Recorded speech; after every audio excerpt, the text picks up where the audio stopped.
now we've got a list of oils that you can try. We have some highly penetrative oils here, some penetrative oils as well that can just go under the cuticle, extremely softening oils for you to consider, and oils for sealing. Pay attention to the fact that butters are in here, the penetrative oils, because all butters are penetrative. And butters are also here for sealing because butters are, in general, good for sealing.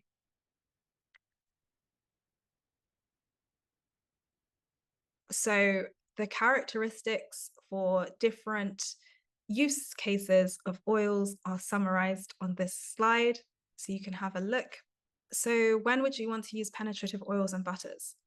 Well, these are the ones with the shortest chains and with the least amount of branching, and these are good for pre-cleansing and also for making your hair feel stronger. So if you've got color-treated hair, if you've got hair that just feels weak, these oils might be helpful for you. Oils for detangling might be those with longer chains and less branching, because those allow the oils to glide past one another and reduce friction between the comb or your hands or your strands. And so that makes removing knots easier. Oils for shine would be the same. So those with longer chains and little to no branching, you also want to make sure that they are similar. So you don't want to have a lot of variety in chain length, but you'll have like a lot of C22, for example, and a lot of C20, not a mixture of the polyunsaturated fatty acids as well as the unsaturated fatty acids or monounsaturated fatty acids. Oils to decrease split ends would be any of them, but you can use heavy ones to finger detangle coarse hair. That's really, really effective. And you can put them on the ends and just go through your ends that way. I like to do that, and I think that you will benefit from doing that as well if you want to preserve your hair for longer. Oils for stretching, I believe that those that are more saturated and have shorter chains are better. So essentially butters for stretching your hair. And oils for fine hair, well, you might want to use the ones with higher iodine values so that they are less oily, because of course fine hair is going to take on more of the character of the oil, so oiliness will be more noticeable. You might want to opt for lighter oils, so then you're looking at the supplier's description for oils that are lighter. You might want to use more penetrative oils because fine hair naturally doesn't feel stiff or coarse or wiry, and so you can probably get away with using the penetrative oils without your hair feeling this way.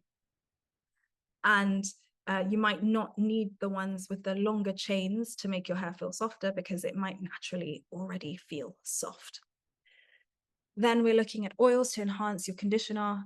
Here, any oil that already works with your hair's thickness, but especially I would maybe have a closer look at those with longer chain saturated fatty acids, especially if you feel like your hair doesn't feel soft when you condition it.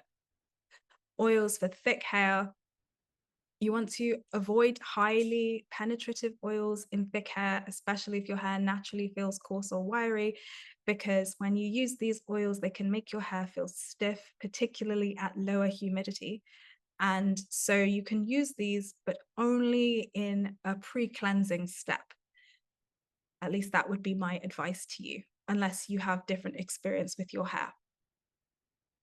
So you can use the highly penetrative oils, but mainly in higher humidity or just as a pre-wash step. So I hope that you have been able to gather from this crash course that different hair responds differently to different oils. Let's do a thought experiment just to put everything into perspective. So I want you to flex your newfound knowledge on choosing and using oils and butters at different stages of your regimen to suit your goals. Imagine you're on a desert island and you can only use one oil for the entire time while you're there. And your choice is between coconut oil and mustard seed oil. Which one would you choose and why?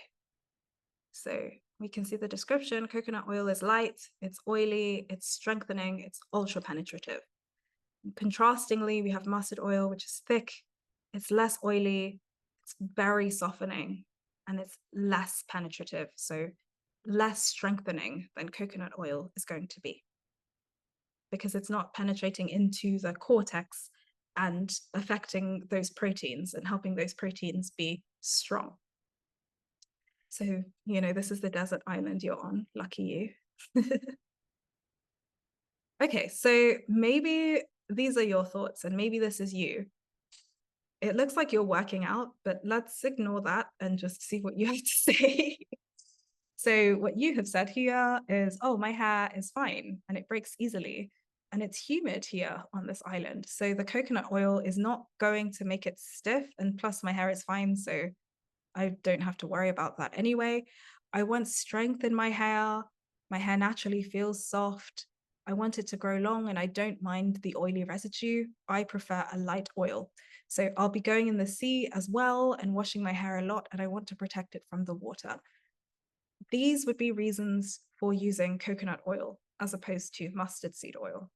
And I'd say you are an empowered naturalista. I like that.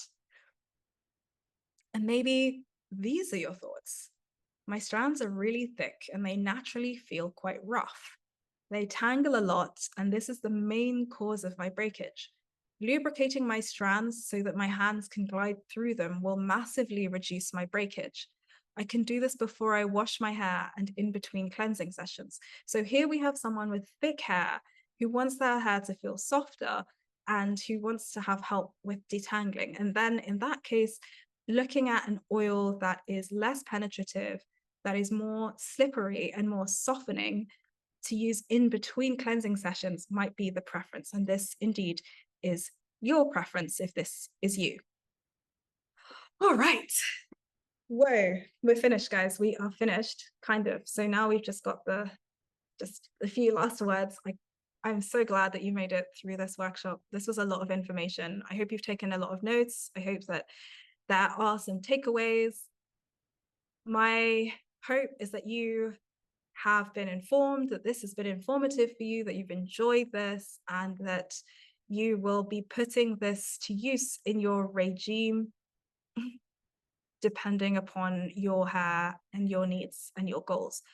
So if you come across a new oil, you now have a process for understanding how it could affect your hair, deciding the stage in your regimen when you could potentially use that oil, bearing in mind your goals, your density, your texture, your porosity, and your preferences, and then using this oil to preserve your hair, and ultimately growing your longest, healthiest hair.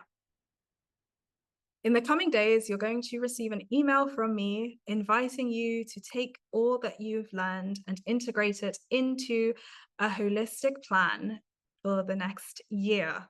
So please look out for that email in case this could be something for you.